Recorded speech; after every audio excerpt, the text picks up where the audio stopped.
All right, today I'd like to talk about a forced rep. Now that's a bodybuilding terminology, and most of the times what you'll see when somebody does that is like they're doing it, and let's say they're doing a chest press. We'll do a chest press because it's easier kind of to do with this, but you could probably do it with anything, any movement. You can do it with any movement. I do it with any movement. But anyway, we'll start with this.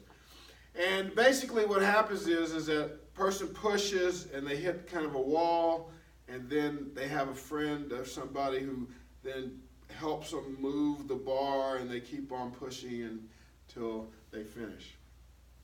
And there are people out here, there's some pros and cons to that, and there are people out here that would probably say that, and I would probably be in agreement with it, if, how do you know how much you should be taking off or putting on, and can you tell what's going on in that person's joints to be doing all that kind of stuff, and so what's the safety of all that? And then there'd be probably other guys that say, well, traditionally we've done that forever. Don't want to get into that debate, but just want to bring in something new around that idea that a person could do on their own. And so here's something that goes on with that. So when you're doing the movement and the muscle starts to fatigue, right? The muscle's going to fatigue, then it's like you can't go. So if you've been going at a certain speed and going like we talk about speed-wise, the muscle starts to slow down because of the fatigue.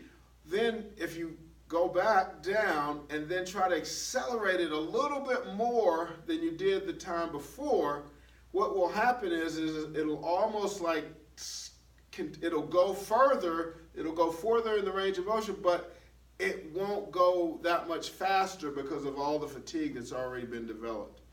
And when you have that, you get a little bit more stimulation for that muscle, and you do it, and you're in control of the whole thing. So let's give an example of what that might look like. All right, so here we are.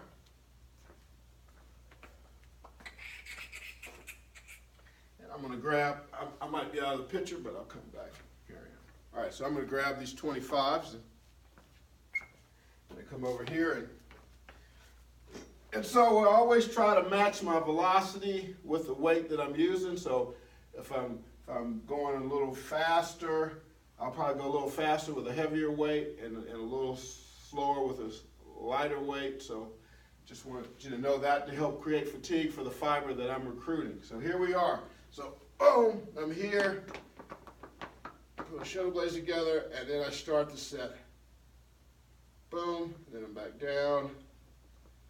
And then again, squeeze, there you go. And I'm letting that muscle develop fatigue.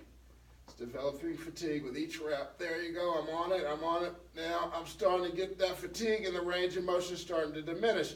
Now I'm going to go back down, and then I'm going to push a little bit faster at the beginning, and I'm going to make it to the top, but the weight didn't really move that much faster. I'm going to try that again.